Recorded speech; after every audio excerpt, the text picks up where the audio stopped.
Hey guys, Justin from Racing to Randomness. This thing might not look like much, but it's going to be something pretty cool. So before we start on the hearse, we're going to actually turn this thing into a pit vehicle with a 1000cc sport bike engine in it. We figured we're going to have a fast random hearse, we needed to have a fast pit vehicle as well. So it might not look like a lot now, but as you saw what we did with the Snowcat, it won't be long before this thing looks like a streamlined butterfly. So stick with us. Here we go, guys.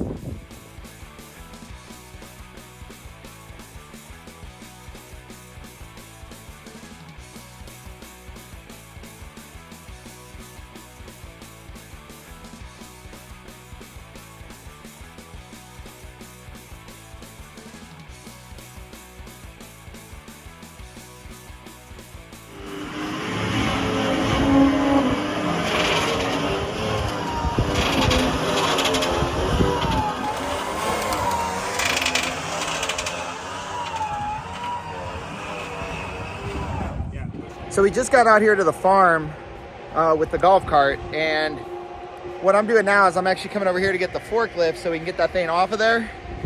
And then as soon as that's off, we're gonna go over and get the Snowcat and bring it over because it actually needs a little bit of work. You know, when you build something custom, you don't really know what all is going to be good or bad, should I say. So there's always little quirks and kinks that need worked out. So once I get this unloaded and we get the Snowcat loaded up, I'll go over what we're gonna fix. And it's nothing too major, but we definitely needed to correct some stuff on the steering side of things. So stick with us, here we go.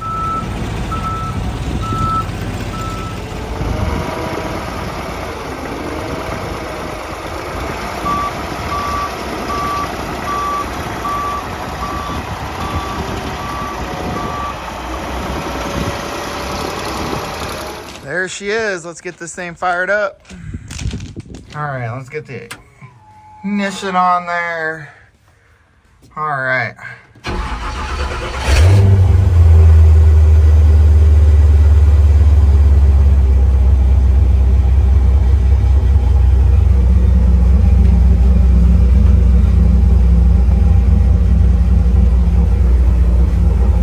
Fires up like a dream.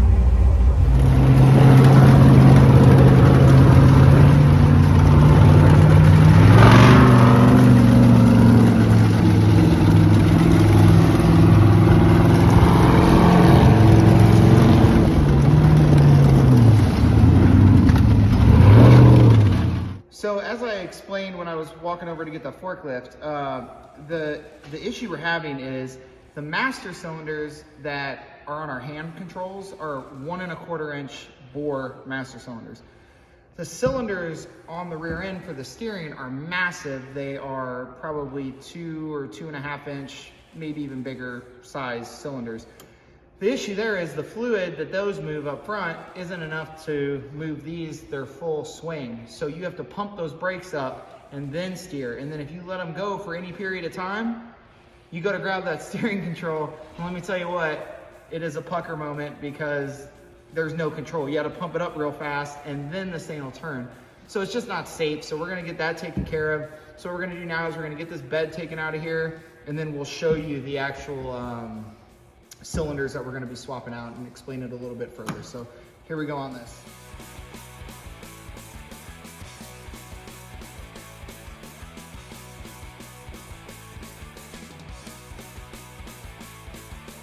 Okay, so as you saw, we just took out the center section here and this. It was a lot tighter than when we put it together, I think, just from it getting wet and stuff like that, and the wood has swelled, so that's what gave us a hard time. But these are the cylinders that I was talking about that we need to replace. And what we're going to replace those with is right over here. Let me show you that. These are actually slave cylinders for a case tractor, and they're much smaller and closer to the diameter of the master cylinders that are mounted inside. So these will get replaced with those, and then we're going to have to modify this part here for this set piece to set in, but shouldn't be too much of a deal. We're going to get working on that now and let you guys follow along.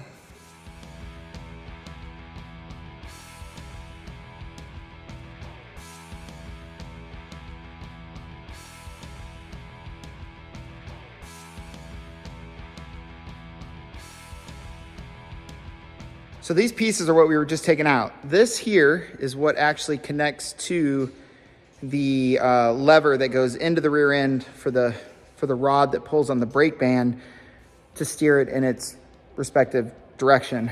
This little pin here is what sits down inside of the old master cylinders or slave cylinders, whatever you want to call them, that was mounted to the rear end. What we're going to do now is we're going to cut 1.5 inches off of this right back to here, and then we're going to drill a hole in that that's 1/2 inch deep for that rod on the new ones to mount into.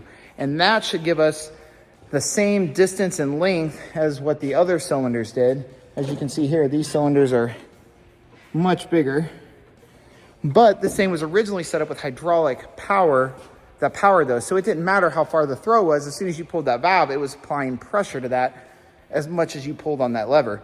So when we got rid of the hydraulic system on this thing, we had to come up with a way to do it manually, and it took some trial and error, but we've seen that this works online, so hopefully it works on this thing. So we're working on that now, and it looks like Nick's over here trying to figure out how to cut through this hardened steel.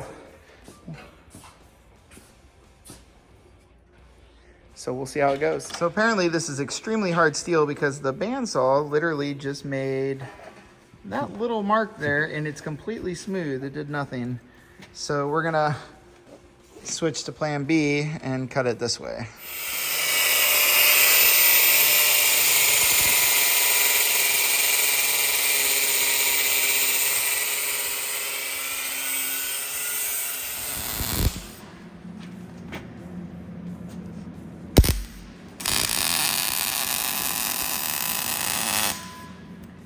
So we cut those pins down, like I mentioned. We drilled this out, and now we've got the pins for the new slave cylinders welded into this.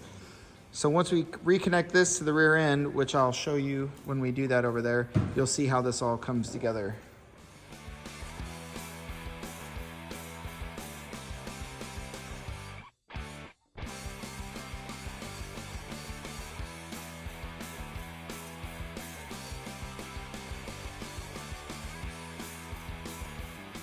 Okay, so we have the new cylinders installed, and we have the brakes bled and everything, and it feels super tight. We haven't moved this thing yet, of course, but everything came out really good, and it feels super solid. I mean, it used to have like 4 or 5 full throws before it would build up pressure, and now it literally moves maybe 3 inches and it's full pressure. So that should take care of that issue we were having there.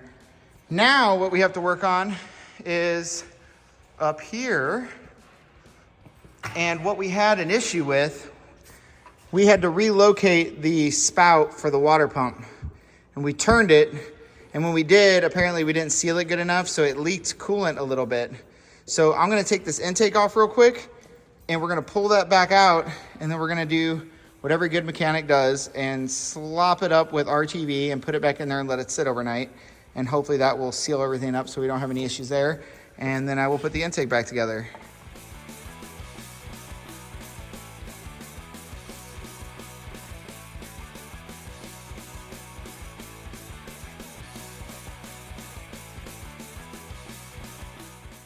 Okay, so we got the intake off, we got the spout resealed, so everything's good to go there. There might have been one other issue where a clamp had failed, but either way, we wanted to just rectify any coolant issues that we might have. So that's all taken care of. Now I'm gonna get this intake put back on there and then fire it up and let it cycle the thermostat and all that fun stuff, and hopefully no more issues. So between that getting fixed and the steering, I think this thing's gonna be damn near perfect now, so let's see what happens. Well, we got it back together, and we're gonna check for leaks and check for anything that might be an issue, but everything looks really good. She sounds really good.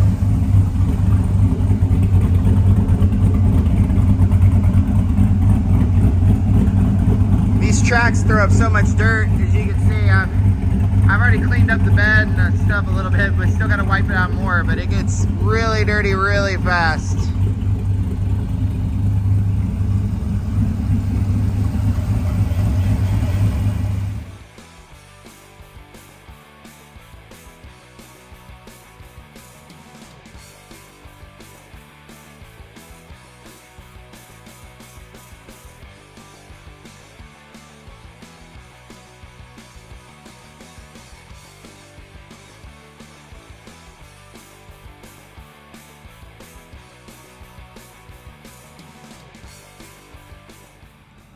Okay, so as you saw in this video, we fixed the coolant leak, which is fixed, and then we attempted to change out the cylinders on the rear of this thing for the steering. Now, because we went to the smaller diameter, it requires a little more pressure. But these actually ended up requiring a little too much pressure, and when I went to put it in gear, this thing took off like a rabid animal. So what we're gonna do is actually add 2 more on top of that and stack them up, but we'll cover that in the next video. But other than that, it's all back together and everything's good. Now, at the beginning of the video, we started showing you this, as this will be our next project. And I know we didn't do anything with it in this video, but what we're gonna do is we're actually going to get this all stripped down, painted, ready to go for the new engine to go in it, and then we'll start on the body work, which, as you know from my previous videos, I love so much. But, and as you saw just a few seconds ago in this video, today was the Eclipse, and we were in the totality area, so we were fortunate enough to get some really cool video and pictures of that. I thought you guys might like to see that. I know it's kind of off topic, but that's where the randomness part comes in. But from all of us here at Racing to Randomness, thanks for watching, and the next video will be all about this guy. So here we go.